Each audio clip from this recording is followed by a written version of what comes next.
ایک حکیم نے اس دنیا سے جاتے وقت اپنے بیٹے کو چند اہم نصیحت کی۔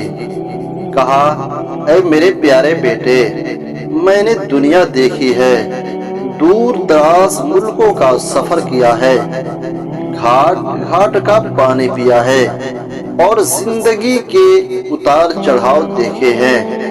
جو کچھ اس وقت تمہیں بتانے جا رہا ہوں وہ میرے تجربوں کا نچوڑ ہے۔ میرے بیٹے، زندگی میں 3 باتوں پر ہمیشہ عمل کرنا۔ نمبر 1، بہترین کھانا کھانا۔ نمبر 2، بہترین بستر پہ سونا۔ نمبر 3، بہترین گھر میں رہنا۔ بیٹا اپنے باپ کی باتوں کو بڑے دھیان سے سن رہا تھا۔ کچھ دیر سوچنے کے بعد اس نے کہا، یہ بات میری سمجھ میں نہیں آئی۔ ہم تو غریب لوگ ہیں، 2 وقت کی روٹی بڑی مشکل سے ملتی ہے، بہترین کھانا کس طرح کھا سکتے ہیں؟ نہ ہی ہمارے پاس نرم اور ملائم بستر ہیں کہ ہم ان پر چین کی نیند سو سکیں، اور ہمارا گھر تو گھاس اور پھوس کا بنا ہوا ہے۔ جب برسات کا موسم آتا ہے تو پانی اندر بھر جاتا ہے، ہم بہترین گھر میں کس طرح رہ سکتے ہیں؟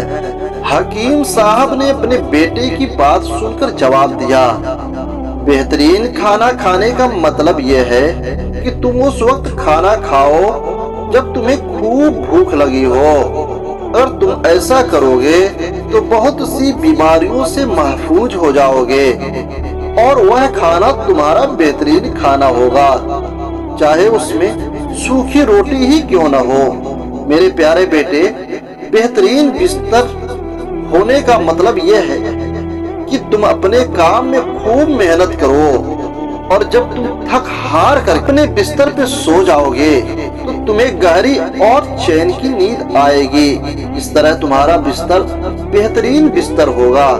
میرے پیارے بیٹے، بہترین گھر میں رہنے کا مطلب یہ ہے کہ تم لوگوں کے ساتھ اچھا سلوک کرو، بڑوں کا ادب اور چھوٹوں پر رحم کرو۔ ایسا کرو گے تو ان کے دلوں میں گھر کر جاؤ گے، اور اس طرح بہترین گھر میں رہو گے۔ بیٹا حکیم کی باتوں کا مطلب سمجھ چکا تھا۔ اس نے وعدہ کیا کہ ہمیشہ ان نصیحتوں پر عمل کرے گا۔